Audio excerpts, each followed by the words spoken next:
5 overperforming teams and 5 underperforming teams. What a topic this is. But please, comment down below your thoughts. And Breton, I want to know yours. Yeah. Should we go overperforming first? Oh, my. Oh, yeah. Let's go overperforming. We'll start with a positive and with a negative, right? Exactly. So, we didn't talk beforehand, okay? So, I don't know who Breton has, and he doesn't know who I have. But certainly, we both have Bayer Leverkusen, okay? The most overperforming team in the world, no doubt in my mind, because Xabi Alonso last season was 17th. This season, he wins the league undefeated. He's going to win the DFB Pokal, and he's the favorite towards winning the Europa League title. It's mad. 45 games, 38 wins, 7 draws, 0 defeats, people. 0.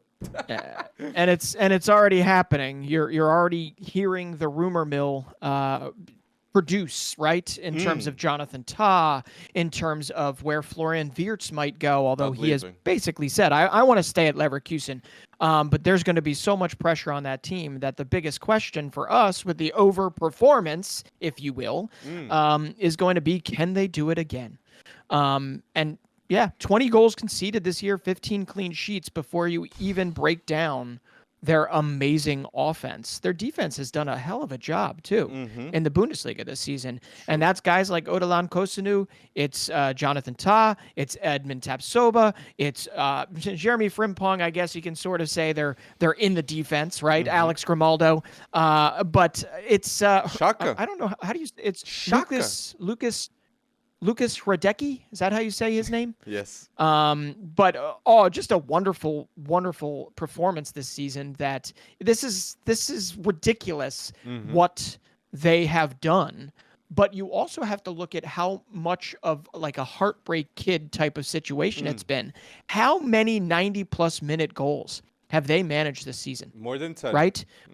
It's more than 10. And like more than 5 is insane. More than 10 is like there's a godlike aura around you, it feels like. And it's going to be interesting next season because I can't imagine it's going to be easier in any capacity. So that will be interesting, but definitely an overperforming team, but overperforming for all the right reasons. You've got every ingredient to be amazing again. And I can't wait to see what they do this offseason. The big question is, will Bayer Leverkusen have a better squad next season than this one?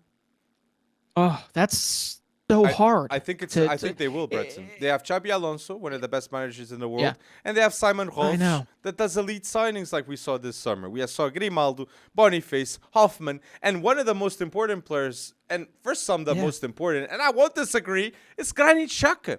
Granit Xhaka's last defeat is in May of 2023 with Arteta, not with Xabi Alonso, his manager, this full season. How is this possible? Crazy. And he's the player in the Bundesliga with the most distance covered. An elite signing that only cost 15 million. So I'd say yes. And we put a video, Ballon d'Or video. If you listen to the Ballon d'Or video, please, thank you. And if you didn't, go and listen. I think it's a really good one.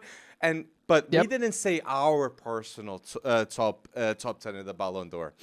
And in my at least top 10 players in the Ballon d'Or, I guarantee you I have Florian Wirtz, a player that I cannot name 5 midfielders better than him this season. And if you don't rate him towards being undefeated with Bayer Leverkusen, mate, people, they just don't watch Bayer Leverkusen simply. So Wirtz, keep going bold after beating ACL injuries. So just wanted to give a heads up to an overperforming team with overperforming players too. But it's not Wirtz. Wirtz is the quality that he showed. Just imagine if Manchester City comes in and drops. How much? Here's 140. I think they refuse. For Florian I think Leverkusen will refuse. 140 million. It's a lot of cheddar, man. That basically that runs the engine. I just wonder, if Xabi Alonso would. I mean, then we have to start talking about who the replacement would be. You know, you talk about like a Bilal El Khanous, or you talk about who would be the replacement for Florian Wirtz at Leverkusen. No but you mentioned Granit Xhaka. You mentioned Granit Xhaka. I also. But why do I say there's no replacement? This is an academy player that has been playing for Leverkusen since he's 16, 17. This is a consequence of the belief of Leverkusen with their team. And that's why 130 million, 140, Leverkusen, I think, won't sell. Yeah, and I hope you're right. I think you are right. I mean, there's only real two logical places that Wirtz would go, and Manchester City is the only one that can really buy them. The other one is Bayern, right? The other one is Bayern, and that would basically be Florian Wirtz saying, "I need to go to Bayern," which is not going to happen when you have Xabi Alonso at the helm at Leverkusen. So the other name I have to throw out there for Leverkusen's ridiculous season is Ezekiel Palacios, right? Great. I think every bit as important as Granit Xhaka, and he's another one that has overcome injuries, has overcome a tough transition to the Bundesliga, mainly due to injuries. But every time he steps foot on that pitch, he is one of the most important players that Xabi Alonso has in that squad. And that's obviously before we've even talked about the shrewd signing of Victor Boniface, the shrewd signing, even though it's expensive, but they paid the Premier League / championship tax to bring in like a Nathan Tella and to get a lot out of Amin Adli, and then the fullbacks, the wingbacks, I should say. So just an amazing season, and that's kind of where it comes down to. Remember Newcastle United only conceding so many goals and only doing this and only just because it happened this particular season, you can have a stronger roster and have crap like what happened to Newcastle this season in terms of the laundry list of like 15 different injuries, right, happen to you. So it really comes down to depth. It really comes down to the shrewd signings and maybe the shrewd exits that do need to apply to Leverkusen, how they manage that to make sure that something like that doesn't derail them next season. It won't, so you got Xabi Alonso you don't think so? at the helm, and you have Eddie Howe at the helm. I don't think so either. It's two people. Yeah, I'm just being realistic here. And Premier League, exactly. That's why because you want to be realistic. I'm giving that reality check because Newcastle plays in the Premier League too, and Bundesliga is not as physical too. So I highly doubt that is the case. But if Wirtz gets injured, they need to have a replacement next season. And that's where I don't even want to think about that. They won't have as strong of a year if that happens. That's that. But let us know. So, Breton, who is another overperforming team? Well, I mean, just because they've fallen off a little bit this season, I can't imagine going... Yeah, Girona. Go ahead. You guess. They've fallen off a little bit. Yeah, it's Girona. I mean, Michel's still somebody that all teams should be looking at, although we know there's a certain piece of news that has come out about Barcelona. Yes. So maybe that has stopped Michel from being linked with Barcelona. But yeah, okay, we all knew. I thought they would hold on to second place. But Xavi and Barcelona have been firing on all cylinders recently, for the most part. I think they can play a whole lot better than they are, but they're certainly winning games. Yeah. And Girona has slipped up, but they're still winning games and then losing games and winning games. So they will retain third place, which, come on. I think their previous best was 10th. Right? Yes. And they've been up and down into the Segunda Liga and back up to the La Liga. Yep. So I just can't applaud enough what they've done this season, even though they've fizzled out a little bit. I mean, they were the revelation of 2/3 of this La Liga season, right? The absolute revelation. But they are going to have to lean on ridiculous signings this summer.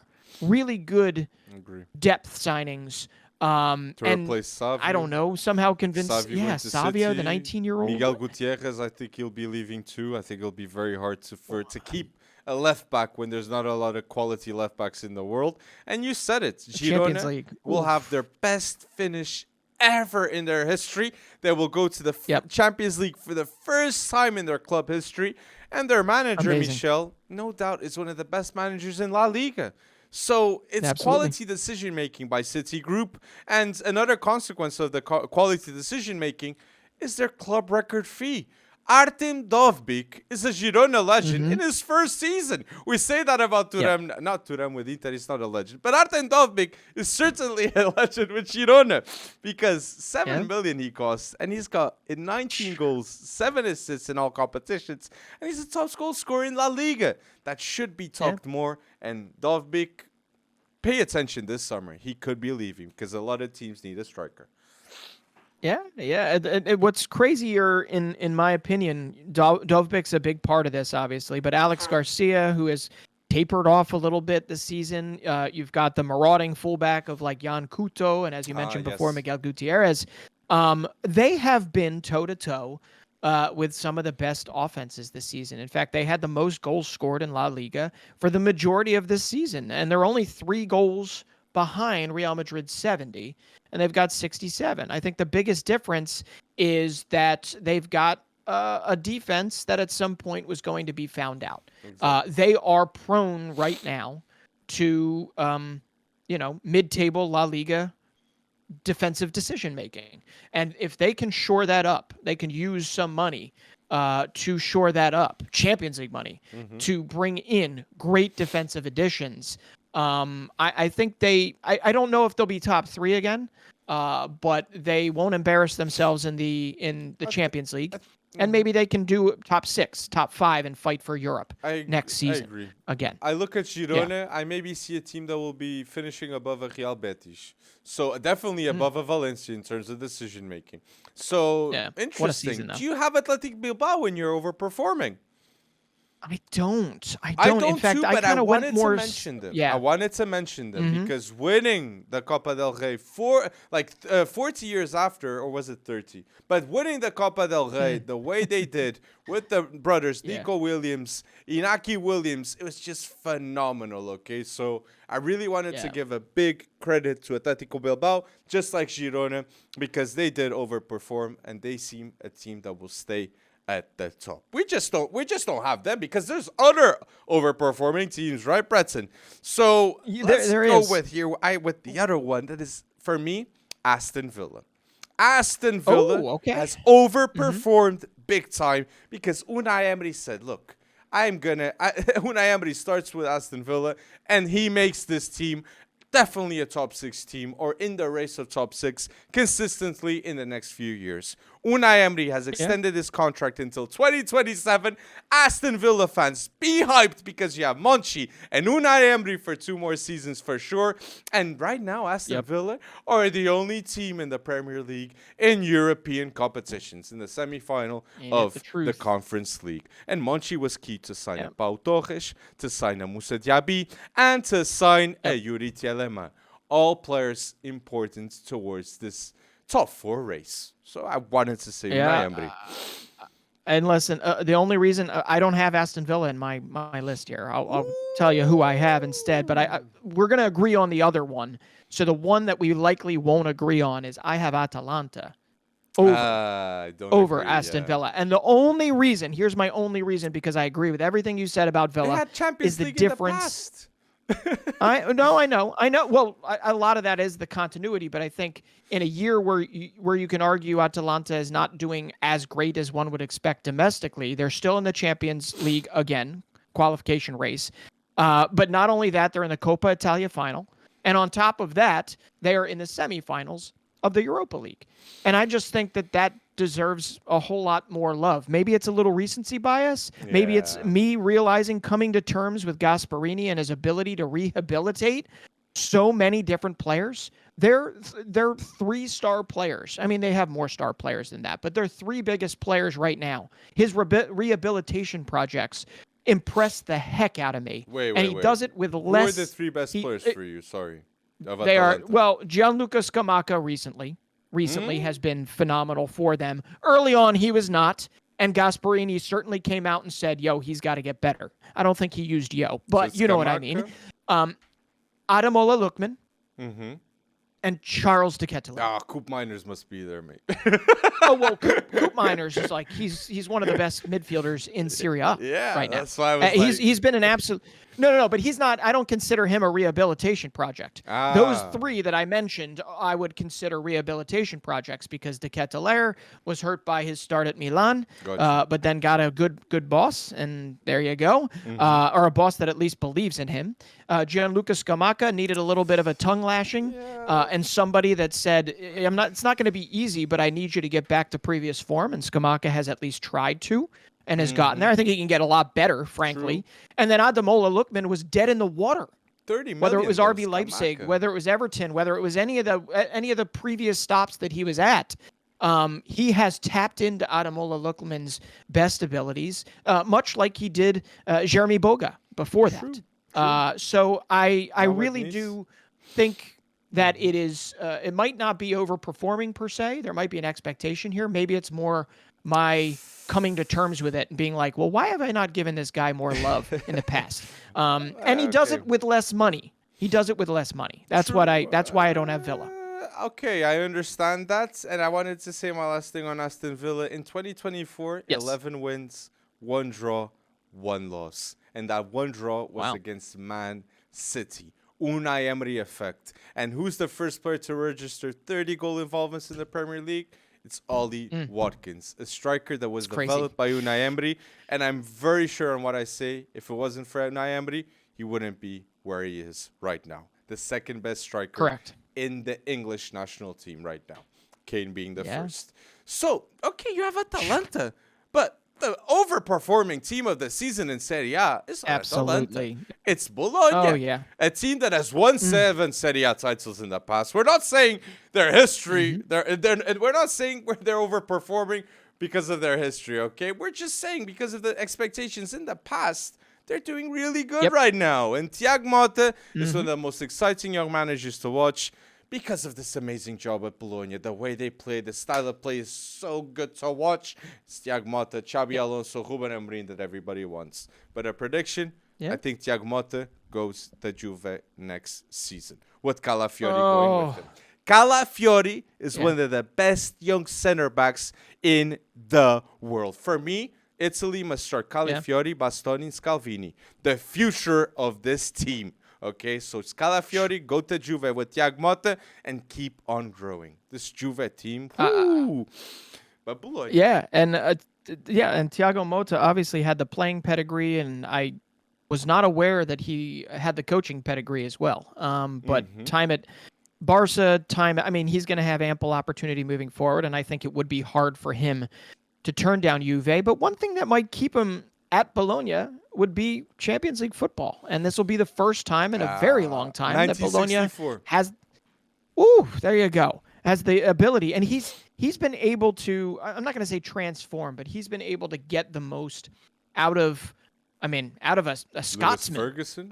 In Lewis Ferguson, who sadly had a season-ending injury, but before that, he was their captain. True. He was, dare I say it, their talisman. The guy that they would look to kind of set the rhythm. And it was really impressive to see. And I am doubling down on your love for Riccardo Calafiori because I love it. I mean, he does these little fun Beckenbauer runs every now and again that make it really, really fun to watch. And he has scored great goals for them and at time put in phenomenal defensive shifts for them. And I agree. I think he needs to start. I think he needs to be in Spalletti's Euro squad at the bare minimum because he's been a defensive revelation. And that could have been in an AS Roma squad, which is interesting to think about.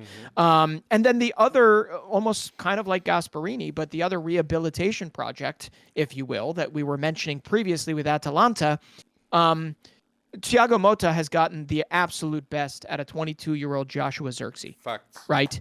Absolute best. Long in search of a home. We know that he's been on loan. We know that he was at Bayern. He tried to, he got some time with them, but he was never able to really stick, even while scoring goals for Anderlecht.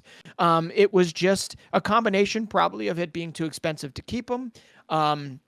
And him to go to Bologna, his ascendancy and his dependability, especially late in this season, has been the reason why they've been able to go as high as they have and to stay as high as they have. So 12 goals, 7 assists in his first full season at Bologna. You just love to see it. And they're on the cusp of their first Champions League season, as we mentioned, in a very long time. And I just love these types of stories, man. It's definitely successful. But Motta's definitely leaving, right? Oh, yeah. He's definitely leaving. To Juve, because Cristiano Giantoli, sporting director of Juve, will not let it pass. For sure, people. And Calafiori, too. He won't let them pass that player, that center back, too. So, who is your last overperforming team? Yeah, I wrestled with this one because there's two. Ligue 1 just is such a Mm-hmm. weird league that I didn't want to put this guy or put this team, but we see it seemingly happen every year. So I had to mention Stade Brestois, or Brest as Yeah. most people know it by, run by a 56-year-old. So we're not talking about some young, inventive manager here, but Like Eric Roy Farioli has at Nice. has Or Will yeah, Still has at done Rennes. absolute wonders with the defense here. Mm-hmm. And he's done it with absolutely not one big name in this team. I mean, I could sit there. Mm-hmm. I mean, we can talk about guys that we've known in the past, like Yep. Satriano, who used to be in Serie A. He's not even one of their biggest players. Really, he's doing it with names like Marco Bizzo, who used to be in the Eredivisie, and will work his way in, very likely, into the Dutch Euro squad. Mm-hmm. I'm not entirely sure as a starter, but Yep. you've also got Lilian Brassier. You've got Doumbia, who I like. Lise Melou has been some of their best players. So to do it with the names that we don't know, to beat up on Lyon, to beat up on Marseille, Mm-hmm. to be higher than a lot of these other teams, you have to bow down. And it's like Uh, Lens last season. But do I think that they can do it again? Not for necessarily, which people is to why I get a wrestled. context, Breton, they're third. Yes. Brest is third Yeah. right now in Liga, ahead of Lille, Nice, and Lens. They got 43 points, and Nice has 48 in fifth. So this team Yeah. that you said had no stars is ahead of a team that invested quite a good chunk of money towards having this top four position. And we didn't have those expectations with this team, right? No, we did not. And what's even crazier is Eric Roy was born in Nice, which is interesting. Actually coached at Nice. And here he is fighting for potential Champions League football next season. But it feels like every year we get one of these teams, right? Yeah. Brest was in a relegation fight Yeah. last season. And then they've turned this around, which is why I wrestled with talking about Brest, or do you talk about a team like VfB Stuttgart, which has two of the most electric strikers in Europe at the moment, in Serhou Guirassy and in Deniz Undav.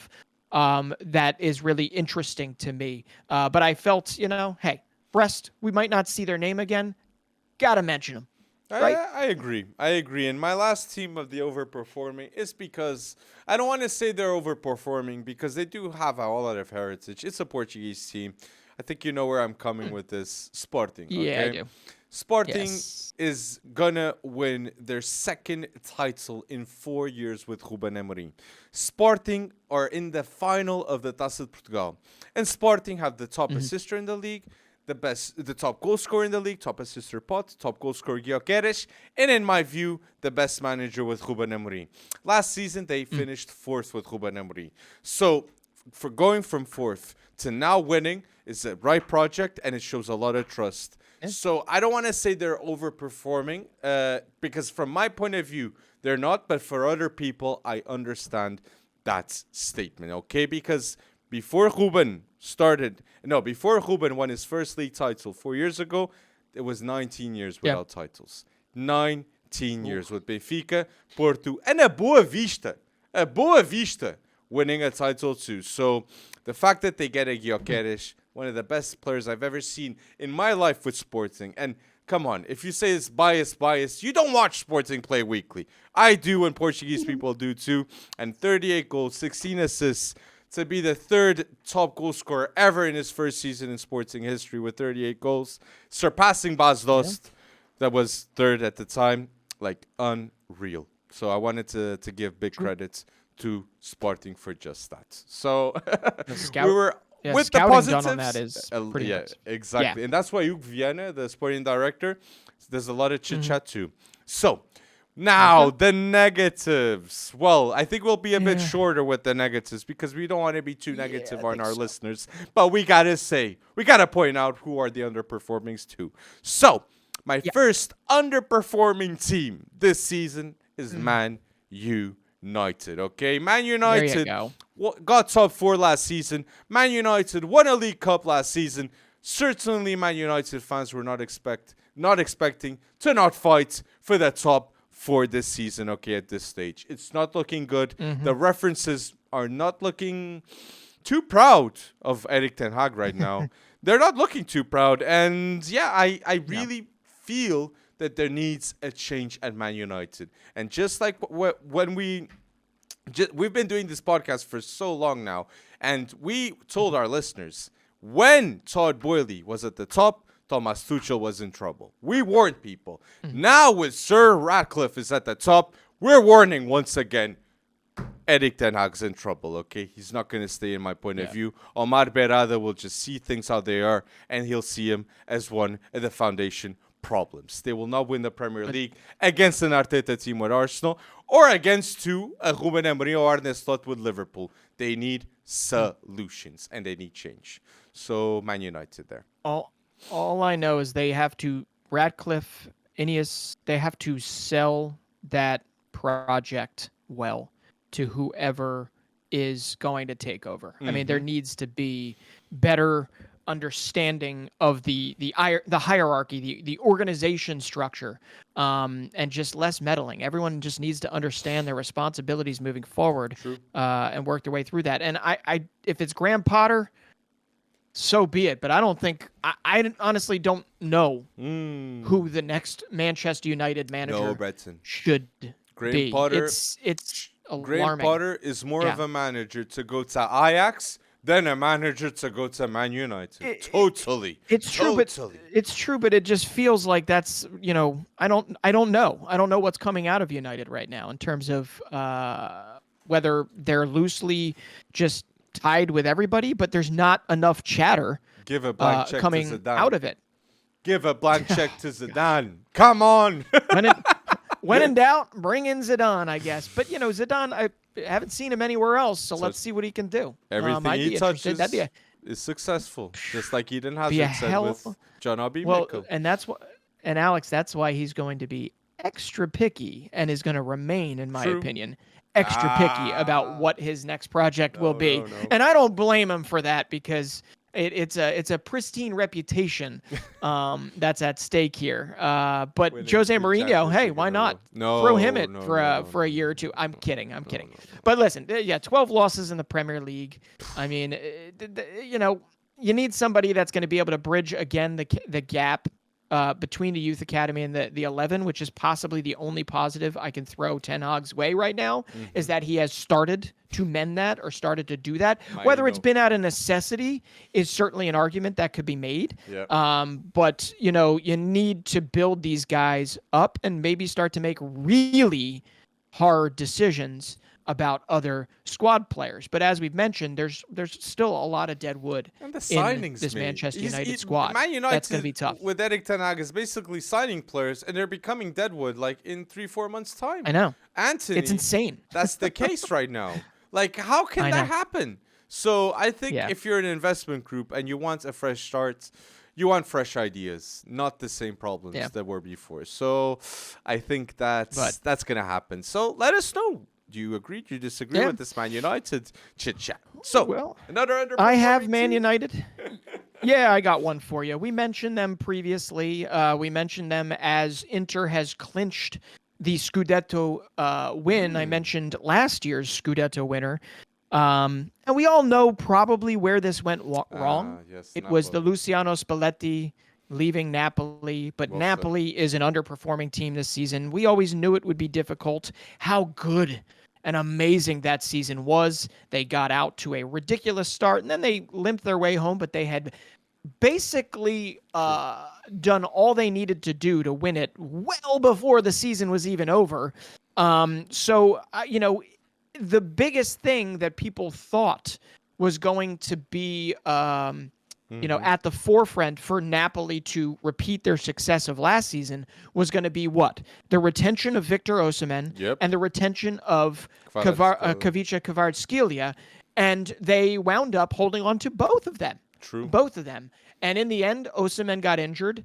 the depth did not necessarily work out. There was some reversion to the mean of a bunch of the midfielders that way outperformed their seasons last year. I mean, they had Lobotka was ridiculous. Zelensky was ridiculous. So many names that are just like, okay. Anguissa, exactly, was ridiculous.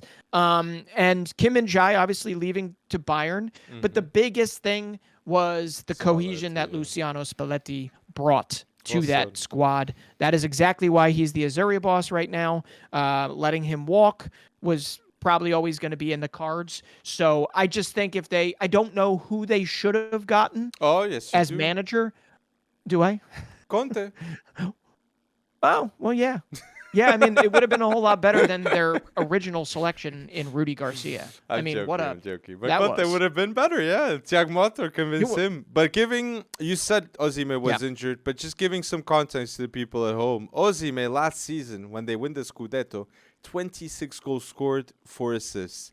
This season, with the injury, Osimhen has 13 goals, 3 assists. So it's half of the impact. I know the season hasn't ended, but we can for sure say that Osimhen does not look the same player as he did last season. And I do think agents, transfer speculation hasn't helped with all this chit-chat. And that value's gone down. Are eighth this season. A team that won the Scudetto to now 8th. So but they won it. That's underperforming, mate. For sure. I didn't have them. It is. But I missed out on them. Good on that, Bretzen. But I did have Chelsea. Do you have Chelsea? Oh, yes. I mean, I have Chelsea. $1 billion, everybody. $1 billion should buy you more than what you currently have. It buys you a place in the underperforming teams. Dude, that Arsenal game, absolutely embarrassing. Yep. Enzo won't play anymore this season after that game. I know. I mean, because of the hernia, right? But the $1 billion in the very minimum, it's more than that, right? But in the bare minimum, $1 billion should at least buy you a little better health. It gets Cole Palmer, the same issue. It gets Cole Palmer, but then it also gets you, Wesley Fofana injured, Ben Chilwell injured, Reece James injured. Who's the other one? Romeo Lavia injured, literally the whole season. Carney Chukwuemeka in and out, injured. Reece James and Chilwell were before. Cucurella, we buy can a blame whole him. Physio department. Buy a hospital. Cucurella, though, we should point out. Oh, yeah. That was 55 million. And they had Chilwell in the books. And to be honest, it's weird. I hate to actually side with the $100 million men. But it is crazy to see Moises Caicedo and Enzo Fernandez, who were the beating heart of their respective squads before this, now be relegated to a subset, not all of the fan base, but to a subset of the fan base. They are a scapegoat right now. They are because the world was expected of them. And at least they're swimming in the money. At least their families are comfortable. But I miss Enzo Fernandez kissing the Benfica badge, and I miss Moises Caicedo marauding around in that Brighton midfield, which, believe it or not, has not been replaced collectively. But Caicedo still balls out for Ecuador, and Enzo Fernandez still goes bold for Argentina when he plays. So the variable is very clear. It's the club team. It's the manager. I don't think Pochettino is... look, I don't think Pochettino is a bad manager. I don't want to be like being pointing qualities of Pochettino, because he has a lot of them. But a Chelsea team with this amount of egos, you need to have more of a fierce type manager, or someone that can deal with players like an Ancelotti. But I think they need a Ruben Amorim. It may be a Zidane that touches gold with everything. They need someone with meritocracy. And with Pochettino, I think it's a lot about relationships. And I think that cannot be the case. It needs to be merit-based. And Cole Palmer for sure deserves what he's getting. Yeah. I mean, that's honestly the only bright spot of the season. I think Nico Jackson. Maybe Malo Gusto. Maybe. I mean, he's shown some discipline issues. He's shown some other things. But at 20 years old, yes, you can certainly build with that for sure. It's been nice, I guess, seeing guys like Alfie Gilchrist get their chances as well. But like Kendrick Paez, had a phenomenal night. Come on. What a game. What a, I think I got a Palmeiras jersey in the background over here, but that was a hell of a game. Palmeiras ended up winning, but Kendry Paez, woo! I One mean, goal, a one goal and assist in the first half. Loved it. Loved No every bit. Endrick. And you had Endrick. Well, Endrick scored in the first half. But who overshined Hendrick was Paez. Yeah, and Lazaro, a name that people might remember from Almeria. He made the move and did nothing when he moved to La Liga, but he had a goal and an assist for them late on for Palmeiras to win. I love the Copa Libertadores. I need to see more of it here in this country. But long story short, when it comes to the managers at Chelsea, I mean, I could honestly see something like this happening. With Xavi doing the U-turn, you could see Thomas Tuchel open up negotiations again to come back and return as coach of Chelsea. Do I think that that's the way they should go? No. But it's funny that people are actually entertaining that and adding credence to it. While I don't think that that is the best way forward for them, period. Tuchel, don't go back to Chelsea. You have a phenomenal heritage there, winning the Champions League, and it being Todd Boehly's fault. Leave it at that, okay? Yes. Leave it at that. I'm with you. So you have Napoli, Man United, Chelsea. The other team that I instead of Napoli, I have Ajax. I think Ajax have been a disaster class this season. Ajax, they let go of Daley Blind, they let go of Mohamed Kudus to West Ham, and they let go of Tadic to Fenerbahce. Players that I believe, Tadic for sure, irreplaceable. Glue. Because they knew how the culture worked, they knew what the manager wanted, and they knew what they had to do towards winning silverware in the Eredivisie. Right now, you have a young team that doesn't have those same qualities, and a team that wants to grasp the success of the past. So it could be very frustrating when you're going against a Peter Bosch with PSV, an Arlestot with Feyenoord, and a Zelkmar that looks much better. So Ajax, look, they need to start making better decisions on the top, and I'm sorry to say, but I don't know if Graham Potter is the right choice to be their manager. So I really wanted to mention Ajax in the underperforming teams. A team that I don't believe they will be going to the Champions League too soon, if they keep with the same squad. Yeah, I mean, because you have Ajax, I will wholeheartedly agree with you. And while Graham Potter might not be the best guy, I am certainly entertained by the potential of what could happen there. So, you know what? Ajax, while they fought back up the table, they've had, I think they lost or tied Excelsior the other day. Yes, they did. I mean, they can't get much worse than what's currently going on. I mean, hell, they were in the relegation zone for a good way too much of the season, more of the season than I think the fan base would care to admit or accept. That's for sure. But if you were going to mention Ajax, I'm going to mention somebody that's lesser of a big club, but a big giant of Swiss Super League football, and that's Basel. Basel and Ajax are like kindred spirits this year. Basel, except only recently escaped the relegation zone thanks to recent wins, thanks to Tierno Barry, who's a young player you probably should be watching.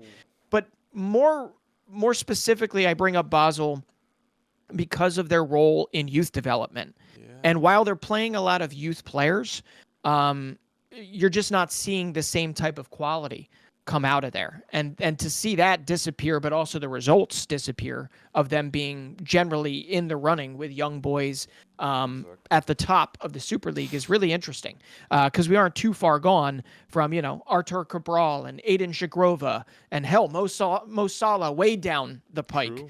Coming from Basel before. So I think Zeki Amdouni was their star last season, even though they weren't Burnley. Amazing. So it's really interesting to see this type of re-rating, which happens from time to time in the landscape of football, where new clubs do ascend and perennial big clubs, at least in their respective countries, tend to take steps back. And we're seeing that with Basel. We saw it at the beginning of the season with Lyon, right? With John Textor's Lyon, although they've gotten it right, more right than wrong recently. And then we also saw it with Ajax and Chelsea and, oh my gosh, Lyon, Chelsea and Manchester United. Sure. So I'm We'll sure see. there are people But at home screaming Leon for this video. Underperforming. Come on. And 100%. mentioning Leon. So I think, well, I could say Botafogo, but they didn't they were overperforming at a given extent. And And they then he gets crashed. Adrielson and he gets Lucas Perrin to Yeah. Leon. They look better. They look a team that is growing. And my last team on the underperforming teams on my end is Santos. I wanted to mention Santos in all this because, Yeah, yes, we have a new yeah. start of Brasileirão, but we have a new start of Brasileirão without Santos this new Brasileirão season. So this year, an underperforming team is for sure Santos, a team that got relegated for the first time in 110 years plus. Okay, heritage. Santos is a giant in Brazil. They've had Neymar, Pelé, Robinho, Rodrigo. They got Ganso. Many stars were born in Santos. So hopefully we can see them in the first division next Brasileirão season. They won the Paulista, so it's a good sign. I know Santos has a richer history, but Vasco da Gama they did it previously, right? They went down and then came back, and we all got to discover Andre Santos because of that, right? True. So hey, out of adversity comes big things, but yeah, come on, first relegation in club history, that is absolutely bonkers. But this is gonna feel like a drop in the bucket compared to what you just mentioned, Santos. And this is a bit unfair because it's not a club team. But top 5 underperforming teams, I'd be remiss there's a little bit of American bias here, but Mexico. What? That's Mexico, a national team, man. I know. But I had to do it. Mate. Well, come on, man. Tree. What? I just have to say it. El Tree should. I actually miss the days U.S. of being. I miss the days of being scared of Jared Borghetti, of being scared of Cuauhtémoc Blanco, of being scared of these players, and I need Mexico back, not on top of CONCACAF, but I need them to get their internal act together. I don't know what it is, and we need to start doing guests. We need to start whatever, and bringing on people that are obviously specialists in this to understand why there's so much dysfunction between a seemingly phenomenal Liga MX, right? A wonderful league that has a lot of money, and they have a great domestic attendance, great sponsorships. Yeah, but why they are not devoid, but they're not devoid of development, but there's certainly a whole lot less development of stars that have come out of it than any of us would have ever expected. At least somebody that tracks it a whole lot more in the States as we... It's the globalization of the world. Look, America, Chivas. Look, Mexico have talent, but they're not Brazil. For me, Mexico, they're doing not as good as they were because they have a states that they have to compare. They're underperforming. But underperforming for me at a national team level is Brazil, mate.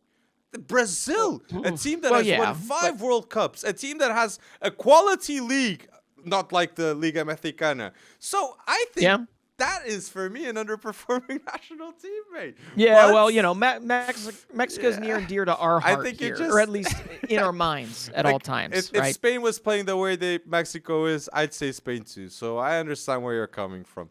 So people, let us know. Copa America is going to be amazing. It definitely will be. So let us know who are the 5 overperforming club teams in your view, who are the 5 underperforming club teams in the other view.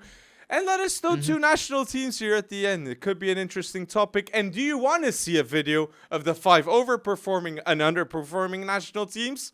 I would be more than sure to do that. Norway. Oh, for sure. One of the underperforming. Thank you for listening until now. And thank you for going bold with us, people.